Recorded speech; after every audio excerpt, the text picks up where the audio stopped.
You spoke there briefly about studying stuff on the net and watching footage. Do you tend to, I know this, in a sense, the sport is relatively new, maybe certainly the UFC side of it, but do you tend to go back and watch older footage of, some of the bigger names to study, in-cage psychology, maybe move sets, and just, like a general attitude before a fight? Yeah, absolutely. I mean, I think that is probably, the 30% is training, probably 60% is technical and watching and learning. I mean, I have a load of different fighters I'd watch back. Like, I'd watch Matt Hughes and how he does double leg pickups and drives people into the cage. Watch how Chuck Liddell can counterpunch and knock people out going backwards. Anderson Silva knocking out Forrest Griffin so beautifully. I mean, he could have closed his eyes there and literally done it. I mean, I had to feel bad for Forrest there. We watch anything that you go, whoa, where did that come out of? You watch, and definitely the guys who are number one in the world right now, you go on the internet and you research there's some reason why they're number one, whether it's their circuit training, where it's their strategy, their coach that's behind them, and you look for that, you look for the best stuff, and you try to make the connections with those people. I'm watching Frank Yeager a lot now because he's a lightweight, he moves so well. I mean, he took so much from Gray Maynard and came back. I mean, that is an unbelievable champion. And I love watching fights. I love seeing different techniques and slowing it down, going, would that work for me? And asking my coach. And if it can, I will put it in. Before fights, obviously, you got to have a lot of focus, positivity, and you want to go in with that kind of winning attitude. And one of the quotes that struck me was one where you said, in a fight, you don't just face your opponent, you face yourself. I'd be curious to know, in reference, if you want to describe that mentality. Yeah, I definitely, because I know myself, the only person that can kind of lose sometimes is me if I think I'm not worthy enough, if I'm not ready. And this kind of, it's like, the two devils you've got the angel and the devil on each shoulder, and you'd have that going through training, because some days in training, if you get tapped out by other people, you're there, am I ready? And the more that you keep saying that, you're actually, building that lack of confidence, and you're reassuring that, okay, I am not ready. So I do find that that's a constant battle every day, because it's a real tough sport, especially for women. It is tough, because there's not that many women to train with, so you are training with guys that are probably twice your size, and that can have a negative effect on you. As well, I suppose it's your mentality, your game, your mental mind. It goes through the I'm ready, I'm not ready, I'm ready, I'm not ready. And I suppose I have two sides. I have the really competitive side, and I've got the really nice side. And I'm always nice to my opponent beforehand, and I always wish them luck, because I'm not really great at trash talking. I'm pretty terrible. And I usually go over and try and shake their hand and say good luck, because I do think they've gone through all the hard training of 8 weeks, and they've done everything I've done too, and they want to win too. And without them, the fight would never come off. It would never be made. So I have huge respect for my people. I'm just like that. Maybe as I get on more and more, I'll get the trash talking going more to get noticed. But mentally, it's the biggest game, and it's something I have to work on 100%. You must be strong in mind, because whatever you get hit with, or whatever pain you feel, you can get past it and you can work through. The brain is very important. Mentally, it pushes you, and I do feel like I'm fighting myself, because the only thing I'll ever be mad about is that if I didn't listen to my coaches in my corner, and I didn't put my plan into action, or even try to put it in. If the other person's better than me and they counter that plan, well, there's nothing to do, but at least I went out there and did that. A lot of fighters, sometimes I see the nerves get to them so much, it ruins their game. You'll see them fighting, some guys that I've trained, and I've seen the nerves, they're fighting brilliantly in the warm-up, they're doing great, they're smashing pads, they're looking dangerous, and then I see it in their eyes, and they get so nervous they forget everything they're supposed to do, and it's like day one on the mat, they've never learned how to even punch properly, and you're like, oh no, that's happened. So that fight is always there with me. I will never forgive myself for doing anything like that ever. As well, I'm not letting down my coaches. They've worked too hard with me. I'm not going back to that corner and saying, well, oh, what can you do? Well, I came out and I swung a few punches, I did a few kicks. But a lot of fighters come up with excuses sometimes, instead of saying, no, I messed up there, I didn't do the plan right. And you have to be tough on yourself as a fighter, and you have to always try to strive for perfection. Whether you get it or not, you have to go for it. And that would be me as the alpha female, why I call myself that, is because I do believe sometimes, oh, I'm the best in the world, because you have to when you walk in there. So I like fighting myself. I want to rewind for a moment to this time last year, the one-on-one with Vanessa Reinsch. It was the first MMA in Germany. Yeah, your experiences with that. It was cool. I wish I could say cool in German. I don't know what it is, but it was really, really wonderful. Lovely people. The professionalism of the show was incredible. I mean, some shows, I'm not saying anything against them, but it could be a bit more professional, taking care of the fighters and everything. It was so professional that in the back we even had Gummi Bears to eat. Red Bull, Coke, sandwiches, which my coaches loved, especially Tim Murphy, my coach. He loved eating the Gummi Bears. I was there, hey, you're here to warm me up and get me ready. Stop eating Gummi Bears and focus here. And it was very professionally shot. Even if you watch the DVD, it's like high definition, it's incredible.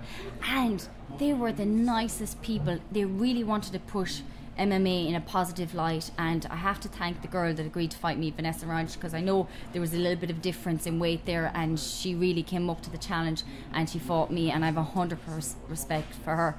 And wow, walking out in front of that crowd was amazing. Very respectful crowd, no one shouting bite their ear off, or any silliness like this. They really watched and sat down, a little bit like watching the crowds in Japan when they were watching Pride, and they'd clap and they'd go ooh, but they wouldn't go crazy, but they would understand what was going on and have a great appreciation for it. And because at the very first show they tried to get off, the politicians, unfortunately, the last 2 days pulled the carpet right under from their feet, and they had spent money getting the show and everything going, and 3 days later tell the fighters, oh, there's no show. The first time, that was pretty terrible to do it. So the only way they could do the show this time was do it from a perspective of charity. So we raised money for a charity as well, which I thought was good, and I was happy to pay my own airfare. I'll put in as much money to get as much out.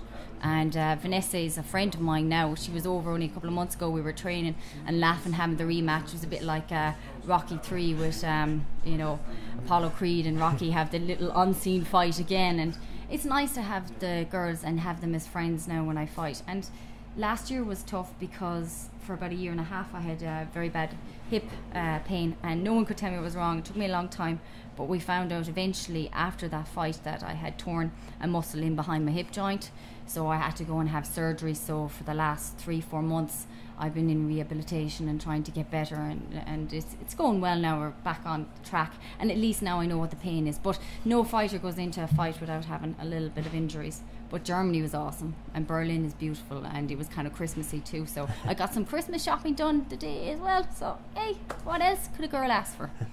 How did you find Vanessa as an opponent in the ring? I know you had that big time fight feel, certainly with the way, I've only seen the footage now, but with the entrance music, and it was real set the scene, and of course using the guillotine to take her out. I mean, as an opponent, did you find her that she was on level, or that she was somewhat spooked, I suppose, with the intensity of the match? Well, you got to say to her as well, it was her first time turning pro, my first time turning pro. She didn't really know much about me footage-wise. I didn't know much about her. I didn't have a clue really what she was into. We couldn't find much footage. So my game plan was just to be good at everything. I did find she came out really hard, ready to go, pumped. And I could see, right, this girl's up for a fight for definite. And she threw some lovely leg kicks that definitely stung the next day walking around Berlin. And I was there, okay, now I know she's going to kick again. So if I shoot on that kick and drive her to the cage, because they thought, because I'm a stand-up fighter sometimes, that I don't have a good wrestling game. But I have been working on that a lot, because wrestling is the key to winning for definite. So you have to be good at everything: striking, wrestling, ground. It's just, there's no excuse for not being good enough. And I thought in the clinch that I was a little bit stronger, and that because I had a cage to train in all the time, which I know Vanessa didn't have. That's a huge advantage if you do, because you're very comfortable in the cage then if someone puts you up against it. And I managed to get her up and take her down, and then it was really funny because I got stuck on a guillotine, and the referee said it wasn't fully on the guillotine whatsoever, and I was working out of it, but I was just laughing because the referee said, let me see your eyes. And I was like, well, I'm kind of got my head stuck in here right now. I'm kind of busy. But okay, if you want to see my eyes, then I'll happy. So I waved at him going, oh, I'm fine. And everybody thought I tapped. So the crowd were a bit like, oh, what happened? And next time, as my coach has told me, thumbs up next time, Katrin. No waving. Thumbs up. I got it when I went into the back. Then we kind of stood up, scrambled, and I gave her a knee. And it was really hard. And I heard her go, oh, and I knew when you hear that reaction, you kind of know you're beginning to break them, and you know by their eyes as well. You can see sometimes fear, sometimes in people's eyes as well, or, oh, she's got me here in this one. And then she went in for the shoot, but she didn't keep her head tight enough, and she just lifted up, and I knew I had it. I don't take anything that's going to put me on my back. I don't risk things unless I know I definitely had them. And the position she put her head in, it really had the guillotine. They didn't think I was going to jump guard, actually. They thought that was crazy.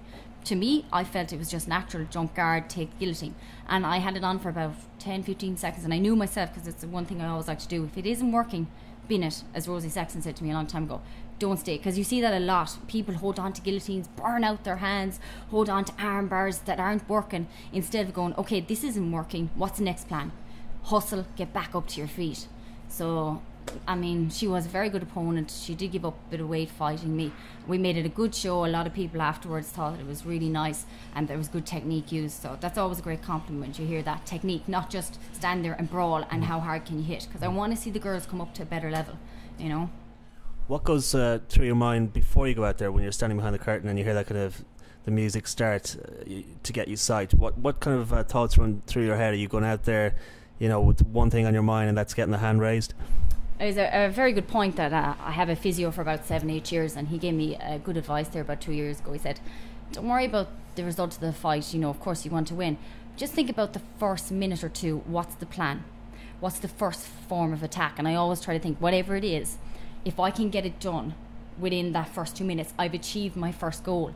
And if I'm achieving that first goal, that means the fight, for me, in my head, it makes it smooth. So I do work a lot on what's my entry going to be, what's the start going to be of it. And in the back, I have Tim Murphy from Point Blank Submissions that I'm working with for years. He's like my brother now, I would really call him. And I have Dermot. And Dermot will work on the striking side, and Tim will work on the wrestling side. And we'll go through, you know, feeling... They're really there to reassure me. They're not there to start saying, no, you're doing that wrong, because that's the worst thing you can do as a corner man or a corner woman, is to tell the person you're doing stuff wrong before they go out. You can't, even if they're doing something maybe a little bit, you put it in a positive way. Say, okay, we want to do this, and push it through. And I have to get the aggression out as well. And I'm an entertainer, and I want to go out there and give people a good show. They paid their hard-earned money. They deserve a good show. So I'm going to go out there and give it. I smash the pads, I do stuff like that. I don't smash heads, or I don't whack walls or anything like that, you know, you see in movies and stuff. That doesn't happen, all right? But it kind of comes down to the preparation that you've done over the 3 months. And if you've done that right, then the confidence is there already. You don't really need to push it. And the heart is racing, all right? When I hear the ref push us aside, I go, okay, well, you can't run out the door. You've come here to give these people a show. Go for it. Listen to your corner, be on point, and whatever happens, deal with it. You know.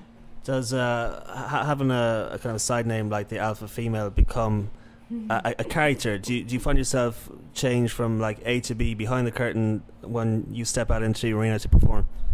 Yeah, definitely. You know, there's Catherine and there's the alpha female, and I still carry the alpha female around a bit, like, you know, during the day and stuff like that. But when you take a nickname like that, which wasn't my idea to start with, my coach came up with it, right? I went, oh, this is a big statement now, being #1 woman. Ooh, that's why I work so hard. I'm like, well, if I'm going to call myself that, I better represent it really good. And I do switch it on for definite, yeah. And my eyes get quite serious. I know in the photos when I look back and go, oh, look at me there, crazy, they don't want to fight me at all. I remember one girl, when we had a K1 match once, she looked at my YouTube stuff and she said to the fighter, when he was suggesting that we should fight, she goes, I don't fight her, she's crazy, she's mental, she's nuts, she's off her head for definite, there's no way I want to fight her. So I kind of do want to instill a little bit of fear in my opponent, because it's an advantage as well. Again, it's the mental game. It's like playing the chess, playing the right moves. So you never want to go out there going, oh, I look really scared. You want to hide that as much as you can. So you flip that switch, you turn on to the professional MMA fighter. And I just want to do it for women. There are women in that show watching me, and I want to represent them, and I want to show them we're there, we belong, and we will be there for a long time. And we will get to the UFC eventually if we annoy Dana White enough. We will get there.